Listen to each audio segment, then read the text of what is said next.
अस्सलाम वालेकुम।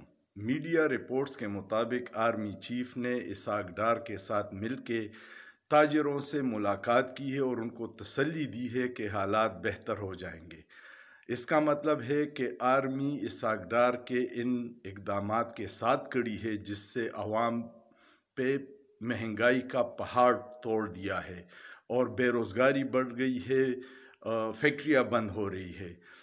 ये जो आप की ख़बरें आ रही हैं इसका असर उल्टा हो रहा है कि अवाम फिर इसहाक डार की बजाय आर्मी को अपना दुखों का ज़िम्मेवार समझता है, जो बहुत बड़ी बदकिस्मती है क्योंकि अवाम जब इदारों से बदज़न हो जाएं तो ये रियासत के लिए बहुत ख़तरनाक है। खुदारा चोरों डाकुओं की हिमायत छोड़ दीजिएगा। 75 साल से अवाम आपके साथ खड़ी है, एक दिन आप भी अवाम के साथ खड़े हो जाइए, फिर देखिए मुहिब वतन लोग आपको सर आंखों पे बिठाते हैं।